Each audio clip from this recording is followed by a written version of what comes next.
여러분 안내 주무셨습니까? 참 좋은 아침입니다. 9월 6일 목요일 말씀으로 드리는 오늘의 번제 함께합니다. 이사야서 34장 1절부터 17절까지 기록되어 있습니다. 우리는 4절부터 7절까지만 같이 읽겠습니다. 시작.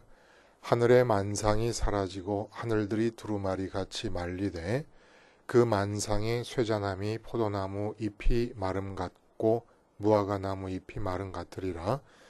여호와의 칼이 하늘에서 족하게 마셨은즉 보라, 이것이 에돔 위에 내리며 진멸하시기로 한 백성 위에 내려 그를 심판할 것이라. 여호와의 칼이 피 곧 어린 양과 염소의 피에 만족하고 기름 곧 순양의 콩팥 기름으로 윤택하니 이는 여호와를 위한 희생이 보스라에 있고 큰 살육이 에돔 땅에 있음이라. 들소와 송아지와 숫소가 함께 도살장에 내려가니 그들의 땅이 피에 취하며 흙이 기름으로 윤택하리라.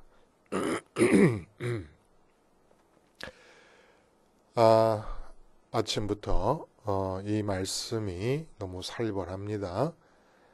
근데 또 아주 귀한 복음적 의미가 담겨 있는 말씀입니다. 이 말씀 중심으로 경외심 남발하다 맞는 결말이라는 제목의 하나님 말씀 증거합니다.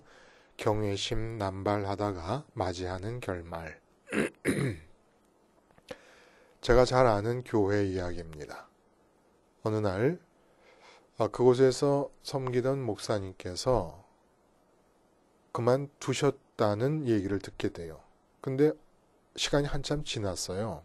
그래서 워낙에 그 목사님을 교인들이 좋아하고 계셨기 때문에 너무 의아해서 어떻게 그런 일이 그렇게 나도 모르는 사이에 벌어졌냐 여쭤봤더니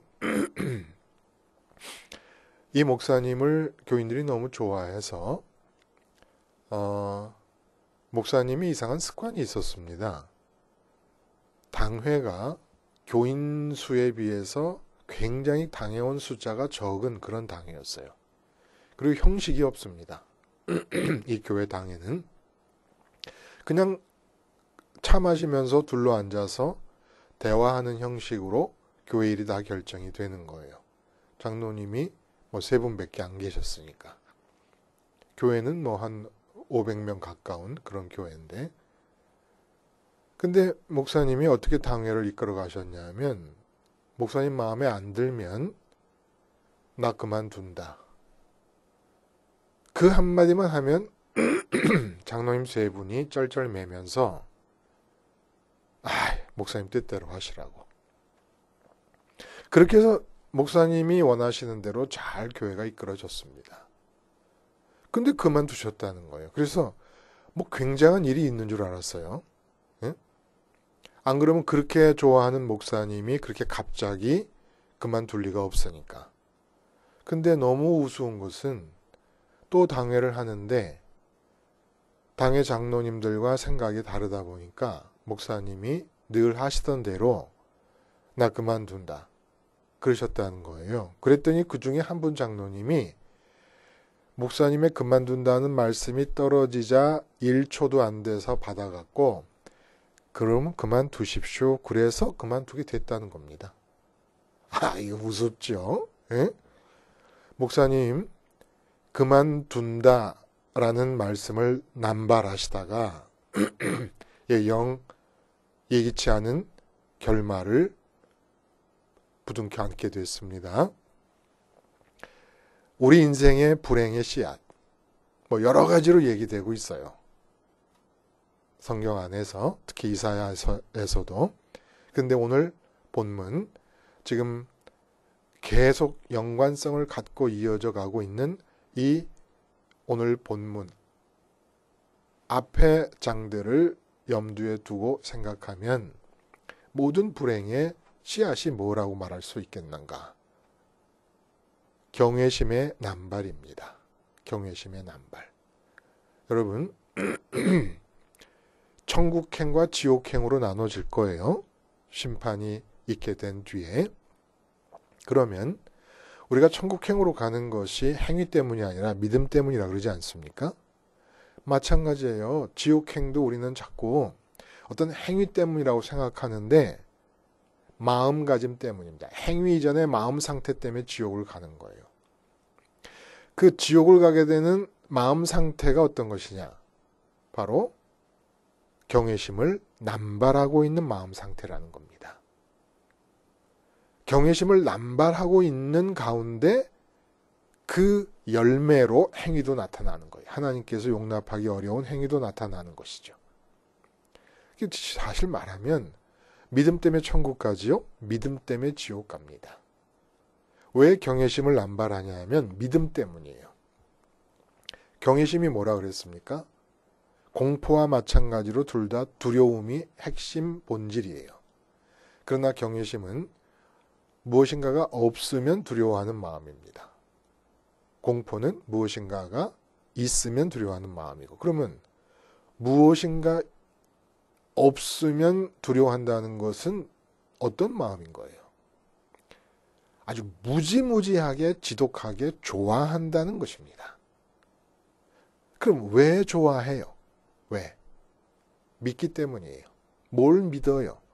내게 기쁨이 되고 만족이 될 수 있다고 믿기 때문에 무지무지하게 좋아합니다. 그래서 그것이 없으면 두려운 거예요. 이게 경외심입니다. 그러므로 경외심은 근본적으로 두려움인데 그 두려움의 이유가 믿음이라는 거예요. 내게 궁극적으로 기쁨과 만족이 될 수 있다고 믿어지는 어떤 존재가 내게서 사라집니다. 이것처럼 두려운 일은 없는 것이죠. 근데 이 믿음에 의해서 생기는 두려움의 마음, 이 경외심을 아무 때나 갖다 붙이는 거예요. 경외심의 남발이 이루어지는 겁니다. 경외심의 남발이 두려움의 대상에 대한 남발이, 믿음의 남발이 결국 지옥을 가게 하는 겁니다.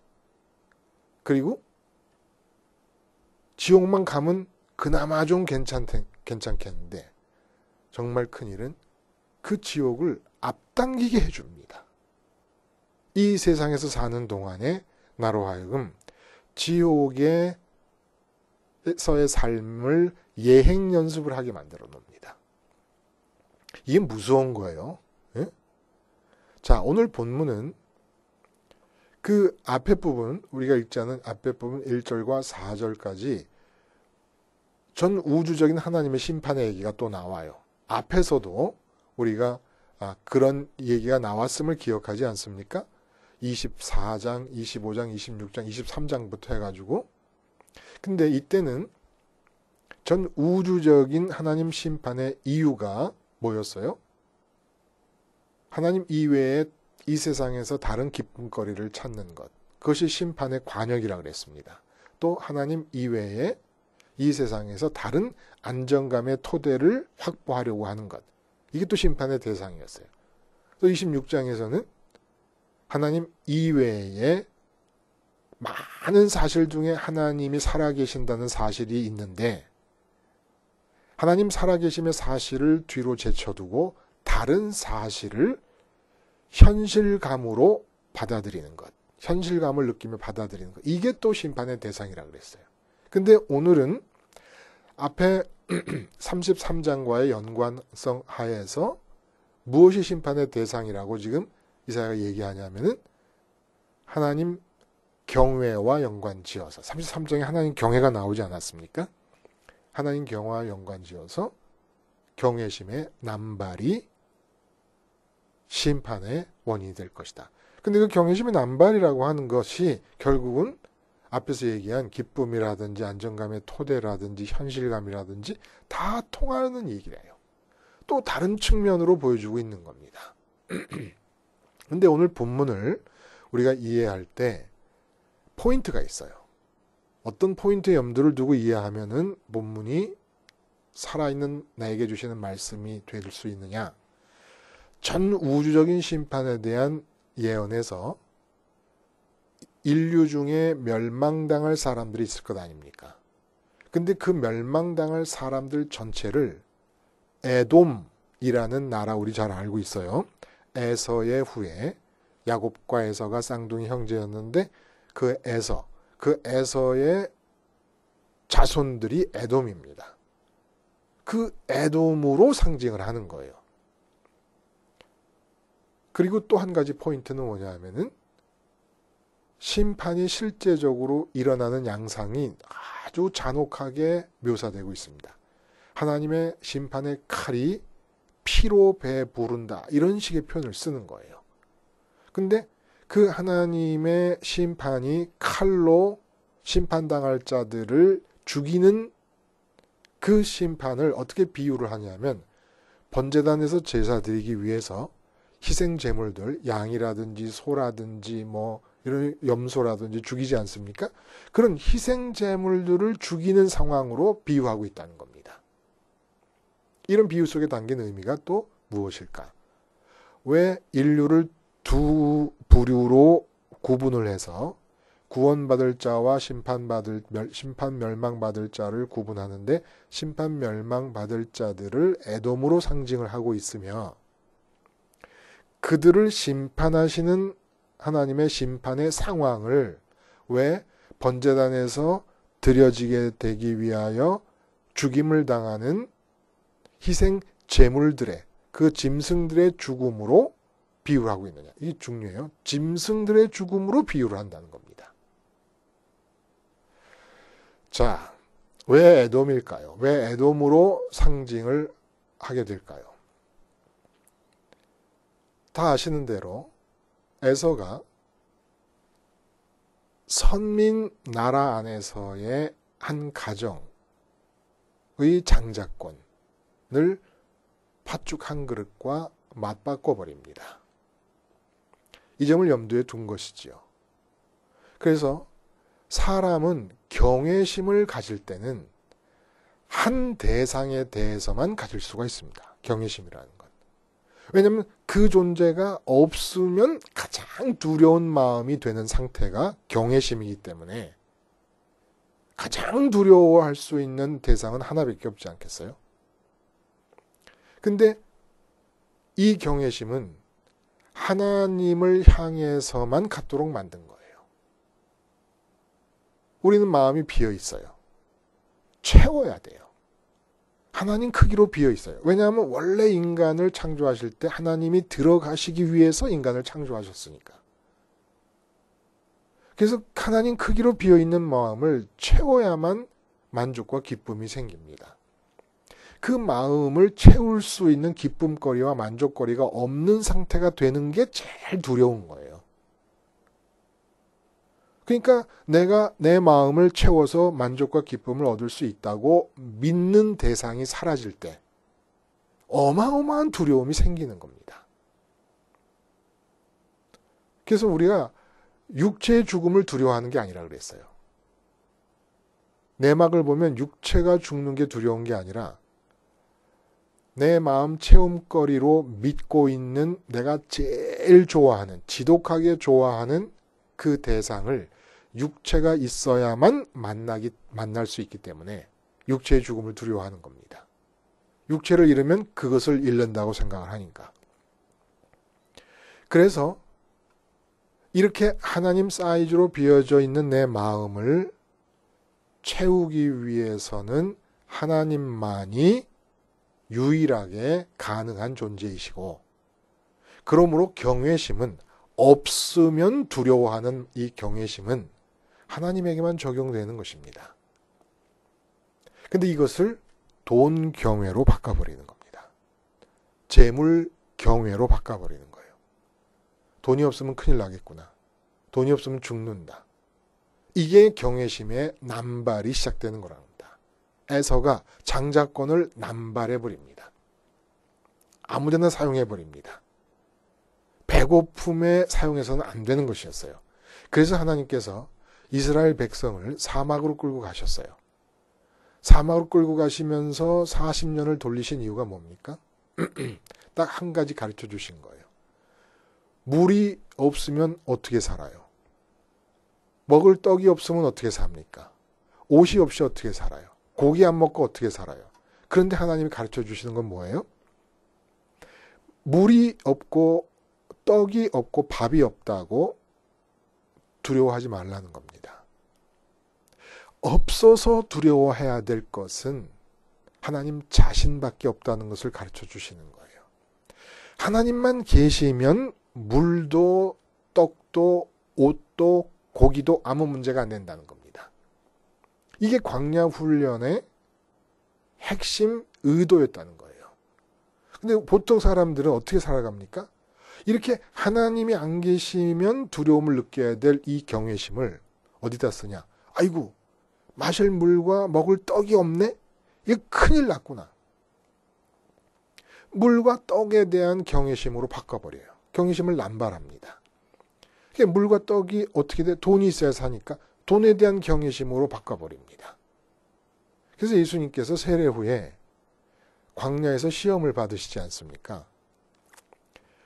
그리고 시험을 통과하십니다.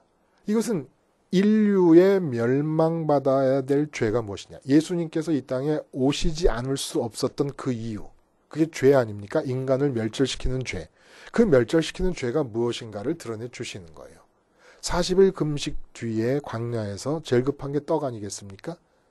근데 떡 없어서 40일 금식 뒤에도 떡 없어서 큰일이 아니다라는 걸 주님이 가르쳐 주시는 거예요. 그리고 뛰어내려라. 하나님의 아들이라면서 그럼 하나님이 받아주시겠지. 이건 뭘 뜻하는 겁니까? 인간의 욕망은 자아성취. 나를 이루고 싶은 마음.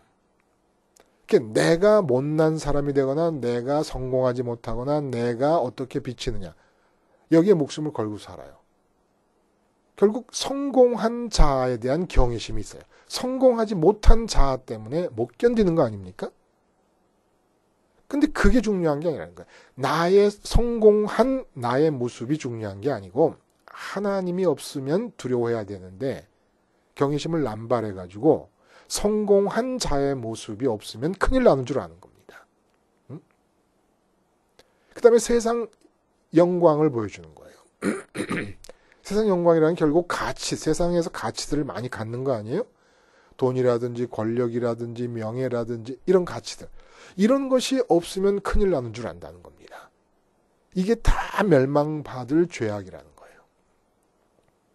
그래서 예수님의 시험에서 멸망받아야 될 인류의 죄가 무엇인지를 아주 극명하게 드러내 보여주신 것이지요. 근데 오늘 본문을 읽다 보면 의문이 좀 드는 게 있어요. 우리가 읽은 부분만 해도 여호와의 칼이 하늘에서 족하게 마셨은지 보라 이것이 에돔 위에 내리며 진멸하시기로 한 백성에 내려 그를 심판할 것이다. 그런데 그렇게 칼로 죽이시는 것이 뭐예요? 번제단에서 드려야 될 희생 제물을 죽이는 것과 같다. 라는 얘기를 한다는 겁니다. 이거 왜 그럴까요?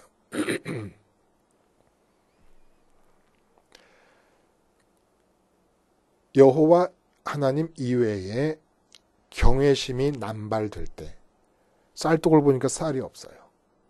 광야의 현실이 재현되는 겁니다. 나의 삶에서. 그러면 내 마음에 아이고 큰일 났구나. 두려워요. 돈도 없어요. 쌀 살 돈이 없어요. 두려워요. 이렇게 두려움이 생기고 자녀를 보니까 자녀의 일이 잘 안 돼요. 생각대로 안 되고 엉뚱한 방향으로 자꾸 흘러가요. 이러다 내 자녀의 인생이 완전히 정말 어그러져도 이렇게 어그러질 수가 없게끔 걱정이 생깁니다. 이게 경외예요. 이거 안 되면 큰일 나겠구나, 없으면 큰일 나겠구나 하는 마음이 생기는 게, 두려움이 생기는 게. 그러면 이 경외심이 생기는 것까지는 아담의 후손으로 원죄를 타고났으니까 그것 자체로 멸하시진 않겠다는 겁니다. 하나님께서. 어떻게 하라고요? 번제단을 주신 거예요.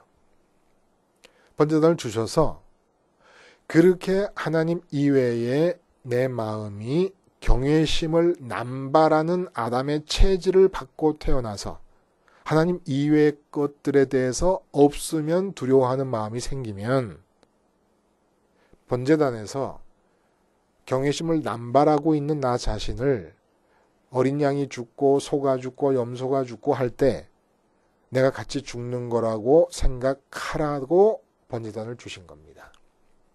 근데 번제단에서 자기를 죽이지 않았어요. 그러니까 경외심을 남발하고 있는 나의 죄악을 대속시킬 사건을 받아들이지 않은 겁니다. 그럼 이제 네가 죽어라 하는 거예요. 그래서 그렇게 죽이는 겁니다. 너를 그렇게 죽여야 됐기 때문에 너를 안 죽일 수 있기 위해서 은총을 베풀어서 번제단의 제사를 만들었고 예수님의 십자가 희생을 만들었다는 겁니다. 근데 경외심이 남발하고 있는 것을 알면서도 하나님이 안 계시기 때문에 두려워해야만 할 그 마음을 가지고 이 세상에서 눈에 보이고 귀에 들리는 손으로 만져지는 온갖 것들을 향하여 경외심을 남발해버리는 겁니다. 아이고 이게 안 돼서 큰일 났네. 저게 없어서 큰일 났네. 응? 이게 안 이루어지면 난 망하는데. 그래서 극단적으로 훈련을 시키지 않으셨습니까? 메시지를 전하시면. 광야에서 물이 없어도 큰일 난 게 아니다. 하나님이 없는 게 큰일 난 거지. 광야에서 떡이 없고 고기를 못 먹는 게 큰일 난 게 아니다. 하나님이 안 계신 게 큰일 난 것이지. 그거 가르쳐 주신 거예요. 예수님께서도 공생의 처음에 가르쳐 주신 거예요. 내가 이제부터 너희들을 죄악에서부터 구원해야 될 텐데 그 죄악이 뭐냐?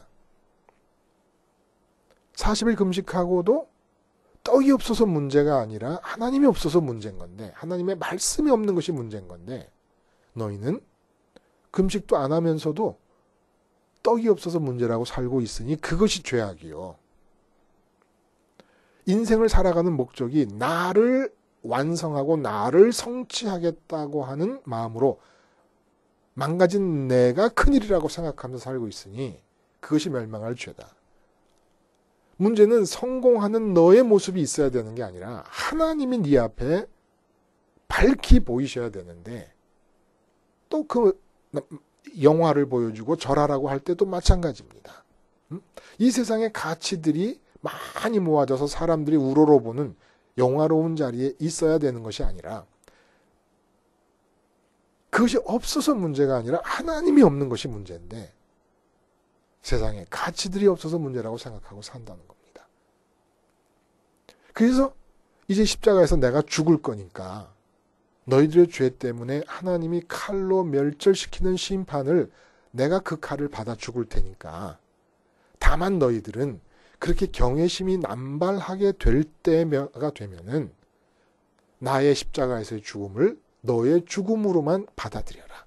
근데 그 경외심의 남발이 죽을 때까지 계속 하루에도 수백 번씩 수십 번씩 반복될 테니까 십자가에서 나의 죽음을 너의 죽음으로 받아들이는 이 십자가 생활화를 날마다 하기만 하면 될 것이다 라는 얘기를 해주신 겁니다.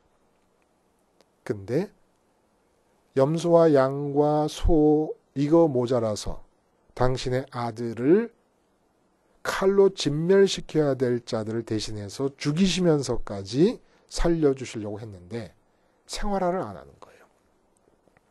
하나님의 이름을 부르는 선민들이라는 사람들조차도 교인들이라는 사람들조차도 끊임없이 경외심을 남발하며 살고 있는 겁니다. 그럼 하나님의 심판은 예수 독생자인 예수까지 죽이면서까지 너희를 살리려고 그랬는데 결국 그 대속의 죽음을 받아들이지 않았으니까 경외심을 남발하는 네가 칼에 맞아 죽어야 될 것을 주님이 대신 죽어서 대속의 죽음인데 그 죽음을 먹고 경외심을 남발하고 있는 너의 상태가 죽은 거라 인정하지 않았으니까 이제 네가 직접 죽음을 당해라 라는 얘기입니다. 여기서 중요한 것은 하나님께서 어떻게 인간을 이렇게 잔인하게 1절부터 한번 여러분 읽어보세요. 끔찍해요. 이렇게 잔인하게 죽이실 수가 있을까라는 생각을 해요. 그래서 그 1세기 때는 영지주의라는 게 나타나가지고 뭐라 그랬냐. 구약의 하나님은 저급한 신이요 열등한 신이다.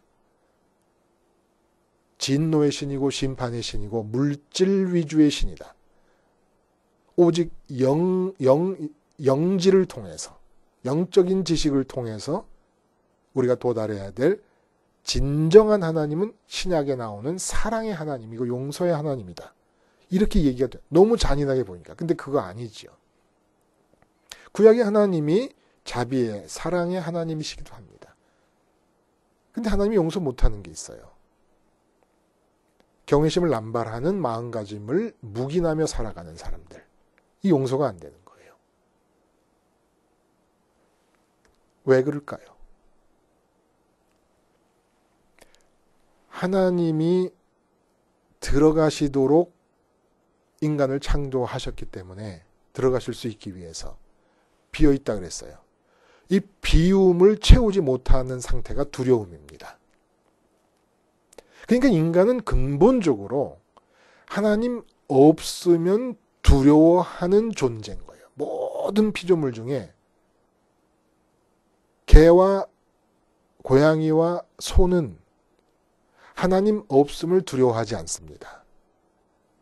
하늘을 날아다니는 나비나 벌이나 모기도 하나님 없음을 두려워하지 않습니다. 인간의 정의가 뭐냐?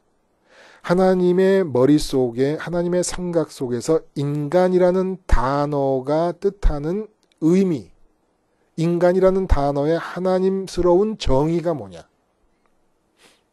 하나님 없음을 제일 두려워하는 존재, 이게 인간입니다. 근데 돈 없음을 두려워하는 존재로 바뀌어버렸어요. 하나님 생각 속의 인간이 아니에요. 그래서 구약의 번제단에서 양을 죽이고 소를 죽이고 염소를 죽이면서 내가 죽는 거라고 고백한다는 게 어떤 의미겠어요, 여러분? 내가 하나님께만 적용돼야 될 경외심, 없으면 두려워하는 마음을 내 자식의 형통이나 내 건강이나 내 목숨이나 돈이나 아니면 내 직장이나 이런 것에 적용하게 되면서 나는 하나님의 기준, 하나님의 인간이라는 단어에 대해서 하나님이 갖고 계신 개념에 비춰볼 때 인간이 아닌 거예요. 양이 죽는데 내가 죽는 거다. 송아지가 죽는데 내가 죽는 거다 생각하는 것은 너는 짐승이 됐다는 얘기입니다. 짐승과 다를 바가 없다는 얘기예요. 그 짐승의 죽음을 나의 죽음으로 동일시하라는 것은 짐승 같은 존재가 된 거예요. 근데 십자가 사건은 방향이 거꾸로예요. 짐승 같은 우리와 주님이 동일시 하시면서 당신을 십자가에서 죽이신 겁니다. 십자가는 저주의 자리예요. 저주의 자리. 심판의 자리예요. 하나님의 아들이 나를 구하시기 위해서 나와 똑같은 저주의 자리로 오신 것이 십자가 사건입니다. 그래서 창세기 6장에도 그러지 않았습니까? 나의 영이 그들과 함께 그들 안에 거할 수가 없다. 그들이 육체가 되었다. 육체가 되었다는 고깃덩어리가 됐다는 거예요. 말하는 고깃덩어리. 언어를 사용할 줄 아는 고깃덩어리가 됐다는 겁니다. 하나님이 볼 때 인간이 아니에요. 하나님이 인간을 죽이신 게 아니에요. 인간을 홍수로 쓸어버린 게 아닙니다. 하나님의 생각 속에 인간이라는 단어가 뜻하는 바에서 이미 벗어난 존재들을 홍수로 쓸어버린 겁니다. 근데 하나님이 주님을 십자가에서 죽이심으로써 이제 그 인간이 아닌 인간 같은 존재들을, 인간의 탈을 쓴 존재들을 가능성의 존재로 보고 계시는 거예요. 그래서 우리가 하나님 아닌 다른 대상을 경외하는 자를 하나님의 생각 속에서 인간 취급 안 하시듯이 그렇게 볼 수 없는 이유는 주님의 십자가 때문에 가능성의 존재라서 언제 그가 하나님 경외로 돌아오게 될지 모르기 때문에 마치 하나님을 지금 경외하는 존재인 것처럼 소중하게 생각할 수밖에 없다는 겁니다. 사도 바울이 교회를 잔멸할 때 그 잔멸하다는 것은 멧돼지 큰 놈이 잘 가꿔진 포도밭에 들어가서 포도밭을 다 망가뜨리는 걸 말하는 거예요. 그러니까 교회를 잔멸할 때 사도 바울은 하나님과 주님 눈에 멧돼지로 보인 겁니다. 그렇게 교회를 잔멸하고 있을 때 그 사울이 사도 바울이 될 줄 누가 알았겠습니까? 그러니까 우리는 인간의 모습을 하고 있는 모든 존재들을 마치 지금 그가 여호와를 경외하고 있는 존재인 것처럼 존중하면서 사랑하며 대해야 돼요. 하나님도 그 가능성을 열어놓고 계시는 것이죠. 그래서 소중한 것이지, 만약에 주님의 십자가가 없다면 그냥 하나님의 개념 속에서는 인간이 아니라 짐승인 겁니다. 왜? 인간은 누구냐? 하나님의 개념 속에서 인간은 누구냐? 하나님 없음을 40일 금식하고 떡이 없는 상태보다 더 두려워하는 존재가 인간이라는 거예요. 멋진 자아의 성취, 최고의 자아의 성취가 없음보다 하나님 없음을 더 두려워하는 것이 인간이고, 이 세상 사람들이 만들어 놓은 모든 가치가 없음보다 하나님 없음을 더 두려워하는 것이 인간이라는 겁니다. 그래서 예수님을 참 신이요 참 인간이라고 그러잖아요. 그 참 인간됨이 어디에 있느냐? 떡보다, 목숨보다, 아니면 가족, 부모나 자녀나 형제나 그 누구보다 하나님이 없음을 제일 두려워하는 존재, 그 자가 인간이라는 겁니다. 그리고 끝내 짐승으로 전락한 상태, 경외심을 남발하고 있는 상태를 십자가에서 죽이는 십자가의 생활 속에서 하지 않고 있는 인간이라면 결국은 하나님이 인간 아닌 존재로 여기고 번제단에서 짐승을 죽이듯이 칼로 죽이실 거라는 예언을 이사야가 해주고 있는 것입니다. 무섭지만 복음이잖아요. 하나님 경외심을 십자가 생활화를 통하여 회복하실 수 있기를 바랍니다. 지속하실 수 있기를 바랍니다. 기도하시겠습니다. 하나님 아버지, 아담의 후예로서 끝없는 경외심 남발의 체질이 십자가를 끝없이 붙잡고 생활화함을 통하여 하나님 경외심으로 바꾸어지는 기적 중의 기적이 우리의 일상이 되게 해 주시옵소서. 예수님의 이름으로 기도드리옵나이다. 아멘.